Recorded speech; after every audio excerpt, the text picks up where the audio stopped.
खुशामदीद। आज हम एक बहुत ही दिलचस्प सफ़र पर निकल रहे हैं।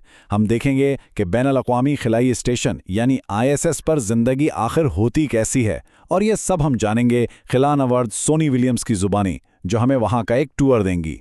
तो सबसे बड़ा सवाल जो जहन में आता है वो ये है कि बिना कशिश शकल के, जहां ऊपर नीचे का कोई फर्क ही ना हो, वहां रोजमर्रा की जिंदगी कैसी गुजरती होगी। बस इसी सवाल का जवाब ढूंढने के लिए हम आगे बढ़ेंगे और देखेंगे कि वहां क्या अनोखे चैलेंजेस होते हैं और उनसे कैसे निपटा जाता है। तो आइए एक नज़र डालते हैं कि हम क्या क्या जानने वाले हैं। हम देखेंगे कि ज़ीरो ग्रेविटी में रहना कैसा होता है, वहाँ सोते कैसे हैं, सुबह कैसे होती है, और हाँ, वो सबसे अहम सवाल, खलाई टॉयलेट कैसे काम करता है, और आखिर में हम उनके किचन में भी झांकेंगे। अच्छा, तो सबसे पहली और बुनियादी बात समझ लेते हैं। ISS पर ऊपर या नीचे जैसा कुछ है ही नहीं, यानी जिस तरफ भी कोई मुंह कर ले वही उसके लिए सीधा है। खला नॉर्थ बस खुद को घुमाकर अपनी दुनिया बदल लेते हैं।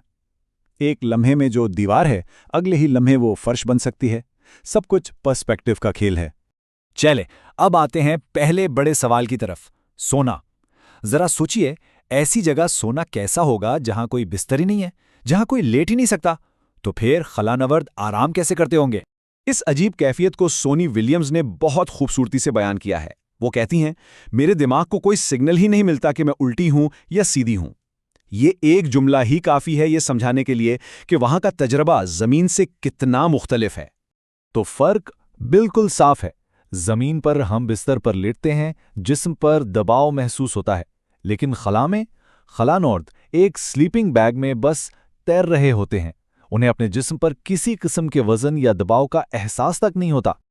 तो ये जो इनके सोने की जगह है ना, ये छोटे छोटे कैबिन होते हैं, किसी फोन बूथ की तरह। और ये सिर्फ सोने के लिए नहीं है, ये इनका प्राइवेट स्पेस है। इनका छोटा सा दफ्तर भी यहीं है। यहाँ वो अपनी किताबें, फैमिली की तस्वीरें और कपड़े रखकर इसे अपना एक ज़ाती कोना बना लेते हैं। अच्छा, तो सोने की बात तो हो गई। अब आते हैं सुबह के मामूलात पर, यानी जब दिन शुरू होता है। जमीन पर तो ये बहुत आम सी बातें हैं, लेकिन खला में यही छोटे छोटे काम बड़े दिलचस्प हो जाते हैं। शुरुआत करते हैं दांत साफ करने से। यहां दांत साफ करना भी किसी साइंस के तजर्बे से कम नहीं। टूथपेस्ट काफी चिपकने वाली होती है ताकि वो उड़े नहीं, और पानी एक बुलबुले की शक्ल में ब्रश से चिपक जाता है। सब ठीक है, लेकिन सबसे अजीब हिस्सा आखिर में आता है। वहां सिंक तो है नहीं, तो ऑप्शन दो हैं, या तो टूथपेस्ट निगल लें या फिर इसे तौलिए में थूक दें। और अब आते हैं उस सवाल पर जिसका शायद सबको इंतजार था। जी हां, खलाई टॉयलेट। खला में बाथरूम कैसे इस्तेमाल किया जाता है, ये एक ऐसा सवाल है जो हर कोई जानना चाहता है। इसका एक बड़ा मजेदार सा नाम भी है, ऑर्बिटल आउटहाउस। और ये काम कैसे करता है? पानी से तो नहीं चलता। ये हवा के सक्शन यानी खिंचाव का इस्तेमाल करता है, ताकि आप समझ गए, सब कुछ सही जगह पर जाए। अब इसके दो अलग अलग सिस्टम हैं। माया फिजले के लिए एक पीले रंग का हौज या पाइप है, और ठोस फिजले के लिए एक बहुत ही छोटी सी सीट है। और हाँ, जैसा कि कोई भी अंदाजा लगा सकता है, दोनों के लिए निशाना बहुत पक्का होना चाहिए। और सफाई सुथराई का भी पूरा इंतजाम है। वहाँ हर तरह के वाइप्स मौजूद हैं। कुछ रूसी वाइप्स हैं जो थोड़े सख्त होते हैं, नरम टिश्यूज भी हैं, और इमरजेंसी के लिए डिसइंफेक्टेंट वाइप्स भी रखें, क्योंकि जाहिर है कभी कभी गड़बड़ हो सकती है। तो इस पूरे सिस्टम का जादू है हवा का सक्शन। यही वो चीज़ है जो जीरो ग्रेविटी में सब कुछ मुमकिन बनाती है। लेकिन जैसा कि सोनी विलियम्स ने खुद बताया, ये सब इतना आसान भी नहीं है। अगर कोई खुद ठीक से पोजीशन में ना हो तो चीज़ें काबू से बाहर भी हो सकती हैं।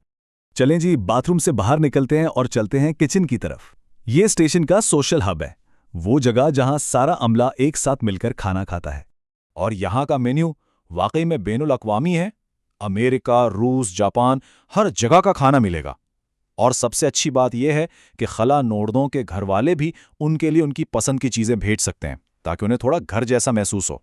इसकी एक बेहतरीन मिसाल सोनी विलियम्स की अपनी कहानी है। वो बताती हैं कि उन्हें फुलफ्रेंडन सैंडविच बहुत पसंद है, तो उनके लिए खास तौर पर फल भेजा गया था। ये छोटी छोटी बातें ही तो हैं जो इतनी दूर, घर से अलग, जिंदगी को थोड़ा आसान बनाती हैं। तो हमने देखा कि दांत साफ करने जैसे आम काम से लेकर पेचीदा मशीनों तक ISS पर जिंदगी हर लम्हा एक नया चैलेंज है। ये मुसलसल सीखने और खुद को ढालने का नाम है, एक ऐसी दुनिया में जहां ग्रेविटी है ही नहीं। आखिर में बस एक सवाल छोड़कर जा रहे हैं। जरा सोचिए, अगर एक ऐसे घर में रहना पड़े जहां ऊपर और नीचे का कोई फर्क ना हो, तो ज़मीन की कौन सी ऐसी छोटी सी मामूली सी चीज़ होगी जिसकी कमी सबसे ज़्यादा महसूस होगी?